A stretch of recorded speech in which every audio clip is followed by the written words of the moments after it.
to act as judicial head of the group. 2. The spirit advocate, the one appointed by the judge-arbiter to present evidence and to safeguard the rights of all personalities involved in any matter assigned to the adjudication of the conciliating commission. 3. The divine executioner, the conciliator qualified by inherent nature to make contact with the material beings of the realms and to execute the decisions of the commission. Divine executioners, being fourth creatures, quasi-material beings, are almost, but not quite, visible to the short-range vision of the mortal races. 4. The recorder. The remaining member of the commission automatically becomes the recorder, the clerk of the tribunal. He makes certain that all records are properly prepared for the archives of the super-universe and for the records of the local universe. If the commission is serving on an evolutionary world, a third report, with the assistance of the executioner, is prepared for the physical records of the system government of jurisdiction. When in session, a commission functions as a group of 3, since the advocate is detached during adjudication and participates in the formulation of the verdict only at the conclusion of the hearing. Hence, these commissions are sometimes called referee trios.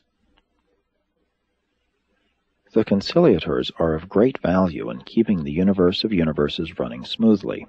Traversing space at the seraphic rate of triple velocity, they serve as the traveling courts of the worlds, commissions devoted to the quick adjudication of minor difficulties. Were it not for these mobile and eminently fair commissions, the tribunals of the spheres would be hopelessly overspread with the minor misunderstandings of the realms. These referee trios do not pass upon matters of eternal import. The soul, the eternal prospects of a creature of time, is never placed in jeopardy by their acts. Conciliators do not deal with questions extending beyond the temporal existence and the cosmic welfare of the creatures of time. But when a commission has once accepted jurisdiction of a problem, its rulings are final and always unanimous. There is no appeal from the decision of the judge-arbiter. 3. The far-reaching service of conciliators. Conciliators maintain group headquarters on the capital of their super-universe, where their primary reserve corps is held. Their secondary reserves are stationed on the capitals of the local universes. The younger and less experienced commissioners begin their service on the lower worlds, worlds like Urantia, and are advanced to the adjudication of greater problems after they have acquired riper experience. The order of conciliators is wholly dependable. Not one has ever gone astray. Though not infallible in wisdom and judgment, they are of unquestioned reliability and unerring in faithfulness. They take origin on the headquarters of a super-universe and eventually return thereto, advancing through the following levels of universe service. 1. Conciliators to the worlds. Whenever the supervising personalities of the individual worlds become greatly perplexed or actually deadlocked concerning the proper procedure under existing circumstances, and if the matter is not of sufficient importance to be brought before the regularly constituted tribunals of the realm, then, upon the receipt of a petition of 2 personalities, one from each contention, a conciliating commission will begin to function forthwith. When these administrative and jurisdictional difficulties have been placed in the hands of the conciliators for study and adjudication, they are supreme in authority. But they will not formulate a decision until all the evidence has been heard, and there is absolutely no limit to their authority to call witnesses from anywhere and everywhere. And while their decisions may not be appealed, sometimes matters so develop that the commission closes its records at a given point, concludes its opinions, and transfers the whole question to the higher tribunals of the realm. The commissioner's decisions are placed on the planetary records, and if necessary are put into effect by the divine executioner. His power is very great, and the range of his activities on an inhabited world is very wide. Divine executioners are masterful manipulators of that which is in the interests of that which ought to be.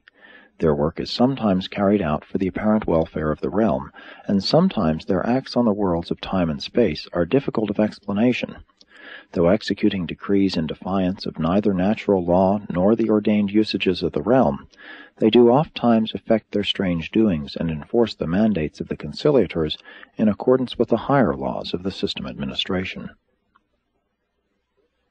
2. conciliators to the system headquarters.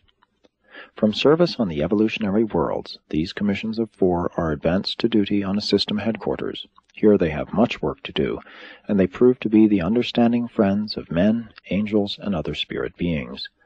The referee trios are not so much concerned with personal differences as with group contentions and with misunderstandings arising between different orders of creatures, and on a system headquarters there live both spiritual and material beings, as well as the combined types, such as the material sons.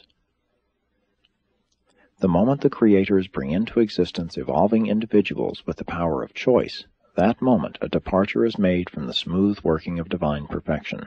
Misunderstandings are certain to arise, and provision for the fair adjustment of these honest differences of viewpoint must be made. We should all remember that the all-wise and all-powerful creators could have made the local universes just as perfect as Havona. No conciliating commissions need function in the central universe. But the creators did not choose in their all-wisdom to do this.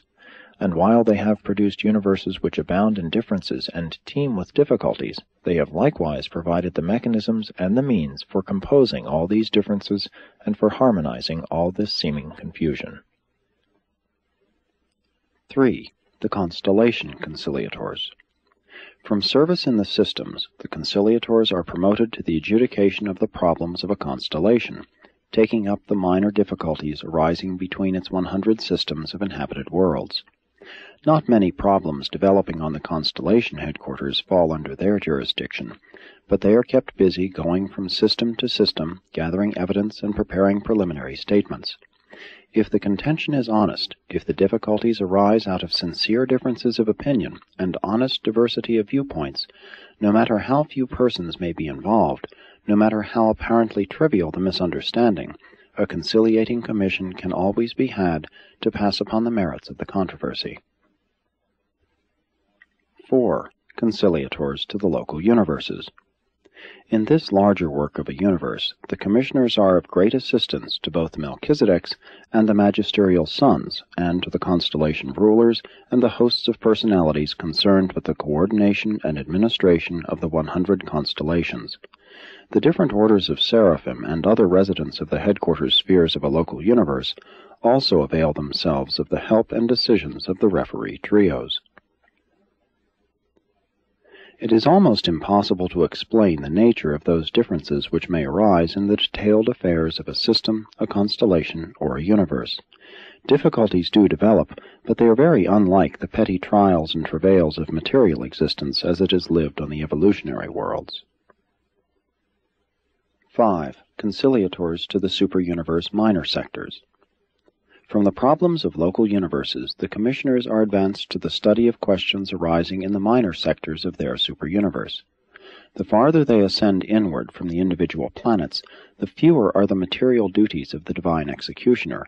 Gradually he assumes a new role of mercy-justice interpreter, at the same time, being quasi-material, keeping the commission as a whole in sympathetic touch with the material aspects of its investigations.